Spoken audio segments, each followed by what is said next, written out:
wealthy and the poor, and making the poor and then bringing home manufacturing jobs, which kind of America doesn't need when we're in the service industry. That's what China was there for. That's what the East was there for. So I don't know exactly how it's going to help the middle class Americans other than making them more poor. Yeah, I mean, you're completely correct. I mean, the only way to actually bring back manufacturing would be via a combination of tariffs and industrial policy, which would be the CHIPS Act of actually building the capacity to make shit. But I agree with your point. I don't want to making bullshit things. We're above that. All of the manufacturing that we do is very high tech, uses a lot of robots, and is final assembly stuff. That's when they say, it's an American car. It's the parts are made in other places, and then we, with our high-skilled labor, do the hardest parts of final assembly and finishing. Right. Even then, our economy can't really maintain this because for manufacturing jobs, they don't pay enough to allow someone to support themselves and to have the traditional suburban lifestyle. The manufacturing jobs that exist right now are high skill, so they do. But the idea that we're going to bring back all of these lower skill manufacturing jobs, and they're magically going to start paying what they were in the 1940s is ridiculous. I mean, this whole thing is stupid and based on 18th century mercantilist weird economic ideas. Yeah, okay. Well, Dr. Kevin, if you were in charge and you could make all the policies and do all the economic reforms or go fully Marxist, what would you do to solve the problem, Dr. Kevin? I'll tell you what I'll do. So Kevin's not the president, Yeah, I'm not the president. I could tell you what I would do, though. So Americans are actually extremely high income. They make a lot of money. The reason why Americans feel poor is because of out-of-control costs in a few key sectors, like education, housing, and healthcare in particular. And I could go down the list of what I would do in each of those areas to bring down costs by increasing supply. For example, you could do that via a combination of further incentivization of building, via tax credits, reducing regulation and permits. You could incentivize municipalities to liberalize their zoning and upzone. That's if you wanted on the supply side to do that. In healthcare, you can free up some of the regulations there. You can allow people to buy insurance across state lines. Maybe you could introduce some sort of public option so everybody has a minimum of healthcare. And then in education, you probably just want to establish a national community college system and stop guaranteeing loans to everyone. And if you do all those things, you probably could bring down costs in those areas, and then Americans won't feel so poor. Housing alone would really change the landscape. Yeah, I mean, that's the biggest one. That's you have people's, right now, so many people, 30 to 50% of their rent is going to, 40, 50% of their rent's going to housing. I mean, if you bring those costs down by, 15%, 10%, that's an enormous, benefit to people's wallet. But instead, everything's going to get more expensive and no jobs are coming back because people are retiring. On top of that is also open AI that they're warning that within, I think Bill Gates said he changed it to 8.5 years, in which I believe he said 90% of jobs are going to be obsolete, and that also has to do with the governments with instituting policies and regulations on open AI. So that's also a huge issue in as far as the economy. And then you have since COVID the epidemic in drug use that skyrocketed here in the United States, and so it's things are seeming very bleak in my view for middle class America. It's about to get worse too. Fucking trillions of dollars of people's 401k, wealth in the stock market is about to be evaporated. Hopefully, it's cyclical though. I think in 10 years you'll get back and then some. It's usually how it works. Long term, I can't hear you. Can you hear me now? Yes. Can you hear me now? Okay, yeah. So I have a very long-term investing outlook, so I don't plan on pulling out my investments or anything. The issue is right now I'm 28 I'm pretty early in my investing career, so obviously the value of money invested now is much more. So I'm definitely this is going to mathematically over the long run of like if we end up with like a lost decade like we had from 2008 to 2014 or whatever, that's gonna long term this will be a serious chunk out of my investments. I wish I had more to buy at the debt now. That'd probably balance it out, but I don't. But they don't care. The MAGA people don't actually care about like people being wealthier or having money or being healthy. Well, like any of these things they pretend to care about. It's all like a bludgeon for these like 10 years cultural ideas and fear of change and just like fear and not understanding people and like being scared of transgender people and Mexicans or whatever.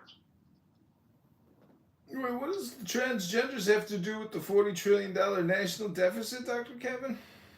I think you mean debt, but you probably don't know the difference between those two things.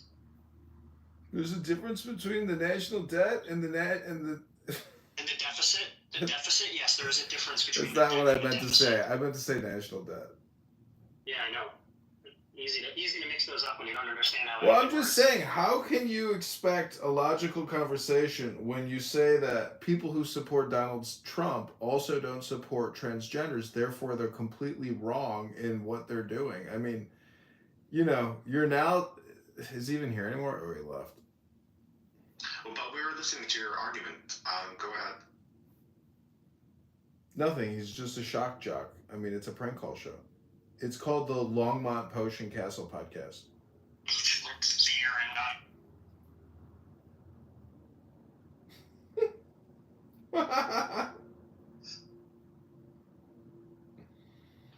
Does anyone else want to? Oh my God, Amos number 2.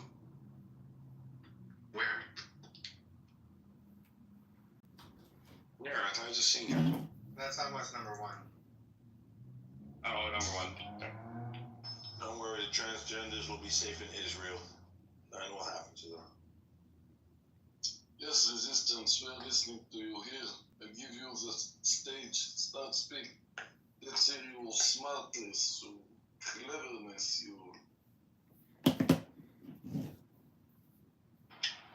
Transgenders will be safe in Israel.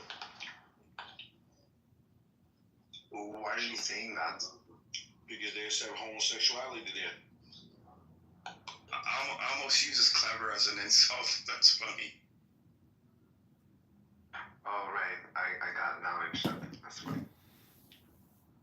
I mean, what would you do, Edward, if you were made king of, the universe and you could correct all the problems? Like, what would your big 3 things? What would you do? Well, that's too large. You got to zoom in a little bit at least.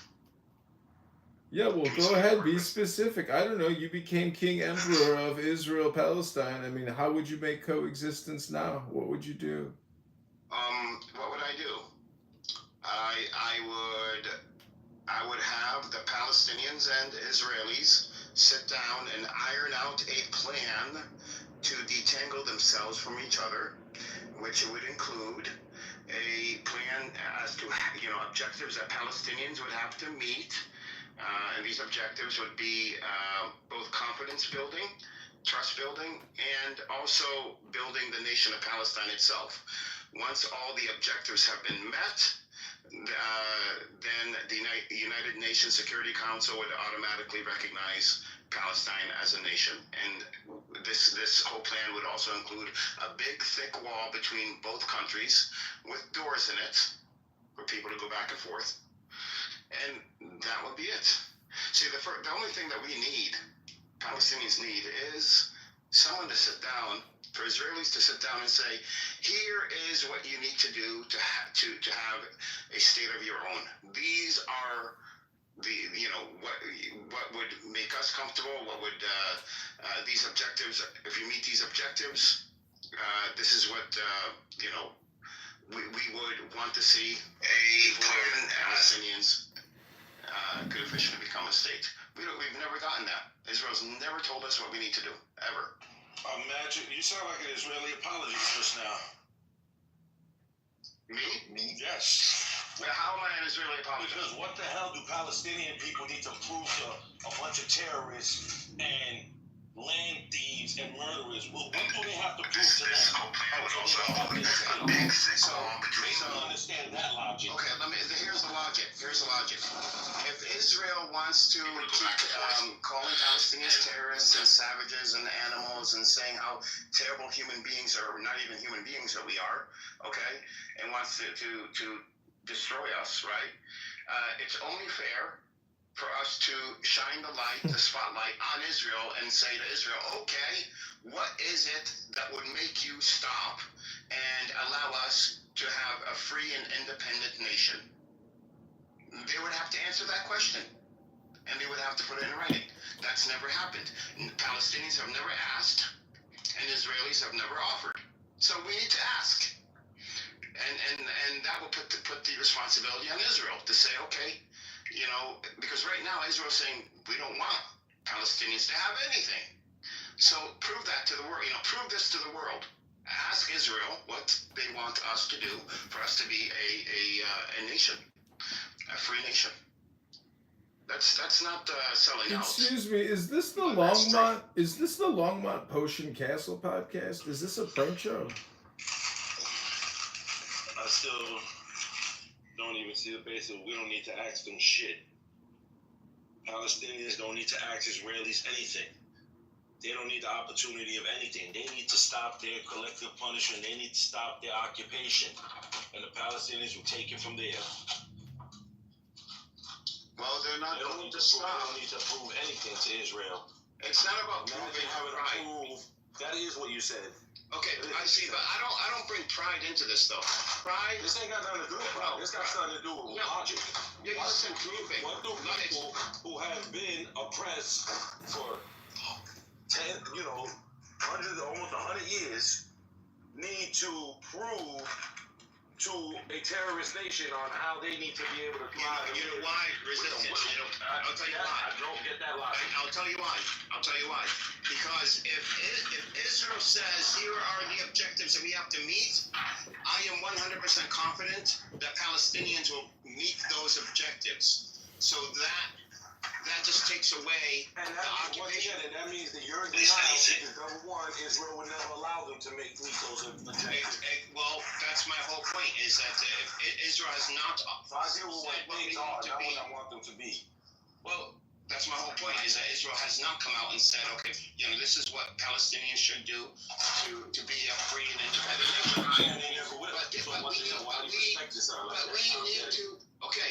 We need to actually officially ask, not Israel directly, but through the UN, and to have the UN ask Israel, what is it? And then we negotiate on those terms. We need to bombard Israel with the nation. They don't want to fight and die anymore. They want to erase I agree with Edward on this. I agree with Edward on this. I don't think that the majority of Palestinians are looking for more violence, knowing that the reality on the ground is it's going to come on our heads. That's the all there really is violence. What are you talking about? And I understand what you're saying, but nothing about the Israel and Palestine makes sense or is logical. Like, I don't think that I do agree that there is no intent. No, what that makes sense is the world stands. Everything else makes all the sense in the world. But I do agree these countries signed, to become in the United Nations. They made all these laws after the so-called World War II Holocaust. They all lied. They all took their word back. No country is stopping these people from committing genocide. And here's the way to call them out. This is the way to I'm tired of talking. Send the bombs. Send the missiles. I'm tired of having my family killed. I've had cousins already killed. And once again, you understand, they're going to keep killing. I don't know how many the Israelis need to get bombarded. I don't know how many cousins I've had in prison. I'm tired of it. So what we need to do is say to the world, okay, ask Israel what it wants. Ask it what it wants. And they told people what they wanted already. They asked what Israel wanted. Let Israel say, we want genocide. We want yes, they want ethnic cleansing. They want them out. That's what they said. Let them sit on. They are saying it with their actions. What are you talking about? I don't need to hear no words. No. That's the problem with people. You like to talk in. Legally and officially. Your name? Yeah. I want to ask Edward about. That's all I want to hear. More talking. what's going on between Israel and Arab? Do you think it's because of Islam or because of Arab culture? That's a good question. It's neither. It's about the people that are oppressed who want their freedom. It's basic. It's very basic. Well, it's like asking South African black South Africans. Is it because you're black?